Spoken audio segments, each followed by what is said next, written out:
Assalamu alaikum, chers abonnés, chers auditeurs du Le Vrai Journal TV. Ce vendredi encore, nous avons le même plaisir de vous retrouver pour vous présenter le deuxième numéro de votre émission avec Sanoussi. Une émission qui parle de l'école en général et de la philosophie en particulier. Ce soir, nous voudrions vous entretenir, échanger avec vous, chers collègues, chers élèves, à vous tous qui aimez la philosophie et la connaissance, tout simplement. Ce soir, nous voulons réfléchir sur les rapports qu'entretiennent les modes de connaissance que nous enseignons à nos enfants. Ces modes de connaissance que sont la philosophie, le mythe, la religion, la science et le sens commun.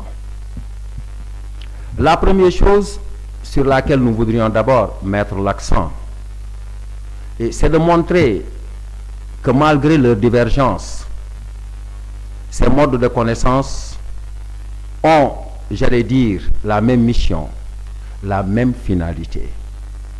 Quelle est cette mission? Quelle est cette finalité? La philosophie, le mythe, la science, la religion et le sens commun cherchent tous un même mot, la vérité.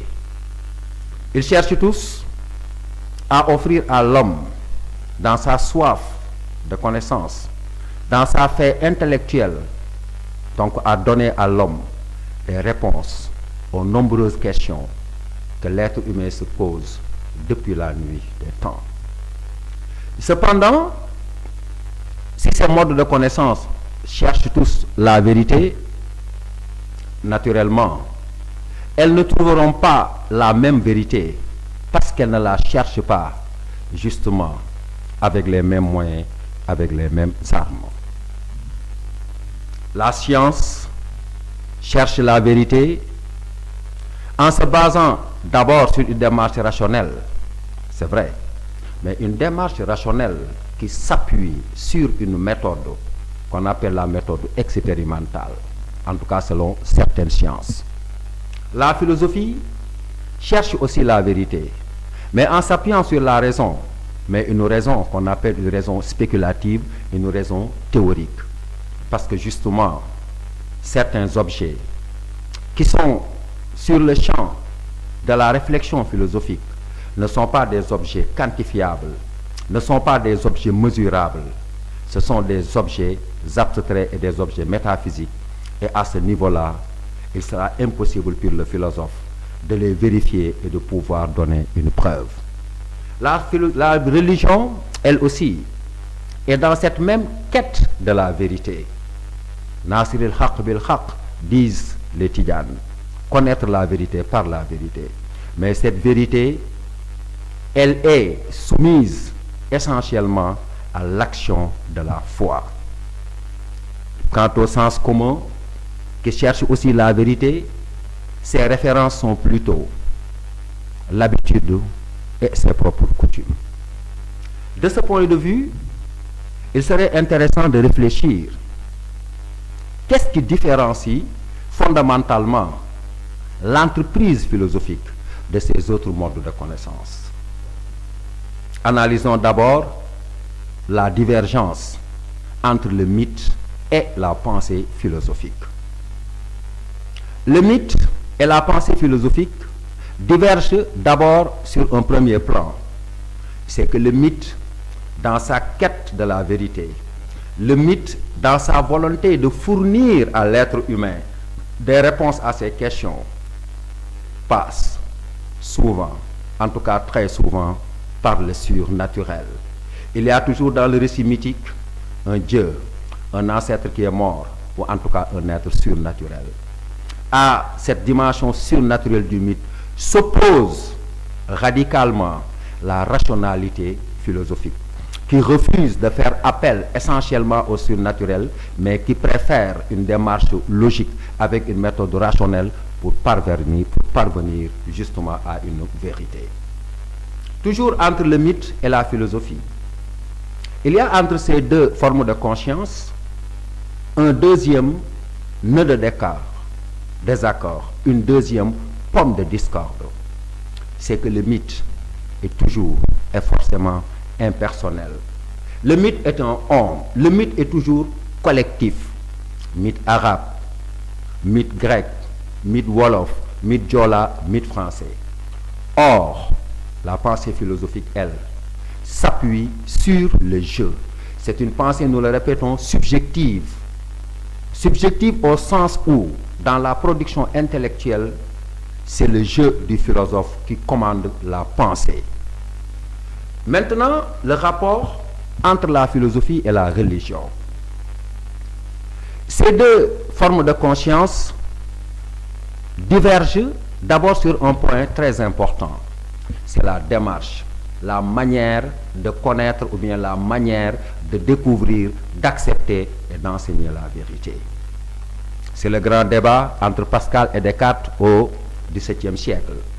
La religion utilise pas uniquement, mais essentiellement la foi, F-O-I-E, pour accéder à une vérité.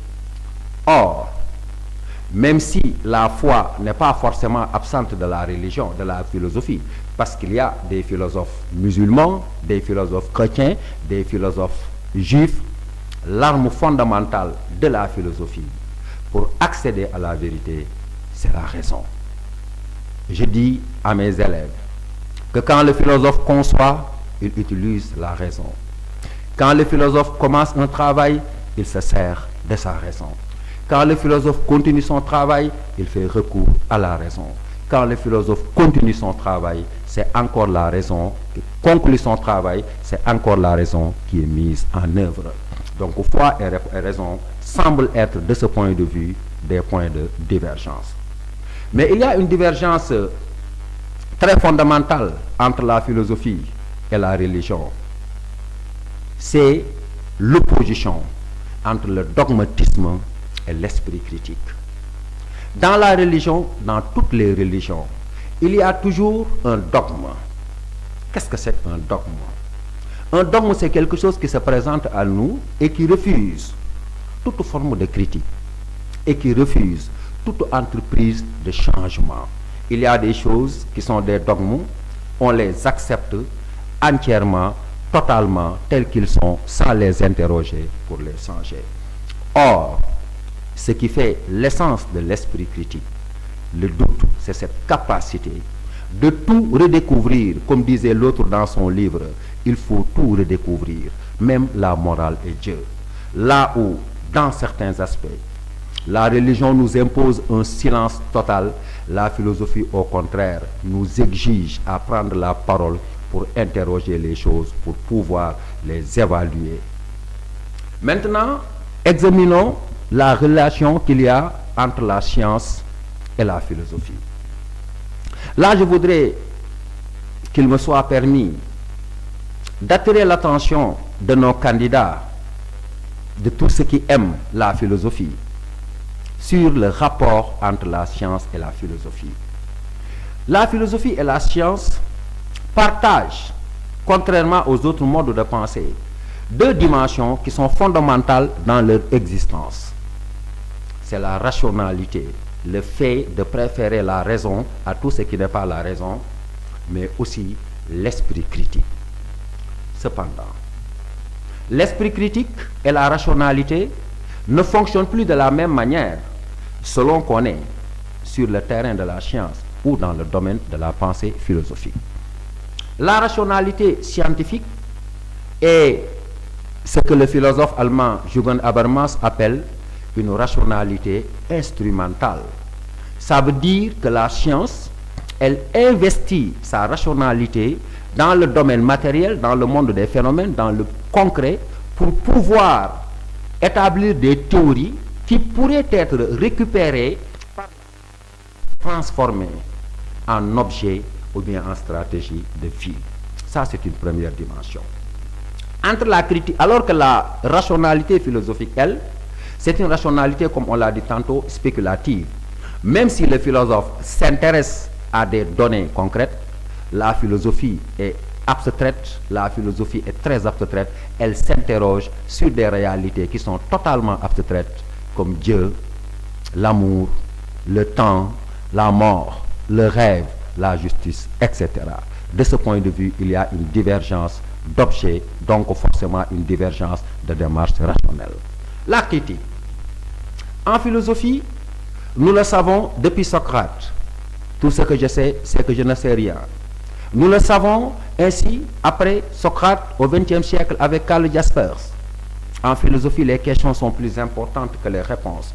Donc l'investigation philosophique, la critique philosophique est une critique qui n'a pas de limite, ni dans le temps, ni dans l'espace. Elle n'a pas de limite dans l'espace parce qu'elle concerne tous les objets de réflexion possibles.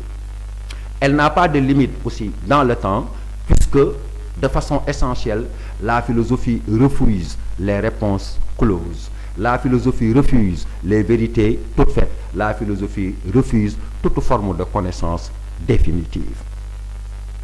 Alors que la critique scientifique, elle lui arrive forcément d'être limitée dans le temps et dans l'espace.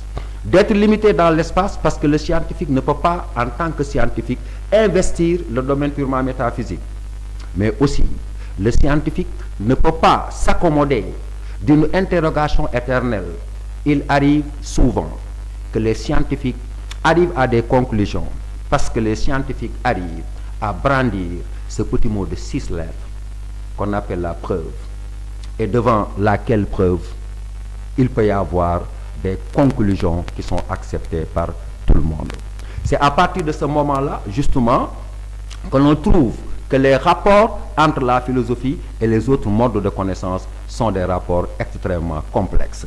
Et il est très important pour un élève de pouvoir comprendre, expliquer réellement là où le mythe, la religion, le sens commun et la science se partagent avec la philosophie. Dans une autre émission, nous reviendrons sur les rapports de complémentarité, parce qu'il y a beaucoup de complémentarité, il y a beaucoup de convergence entre la philosophie et les autres modes de connaissance. Merci. Alors, pour la deuxième partie de notre émission, qui est la remédiation, cette lutte, cette guerre contre les fautes, ces fautes qui font aujourd'hui que les productions intellectuelles de nos élèves ont une petite valeur.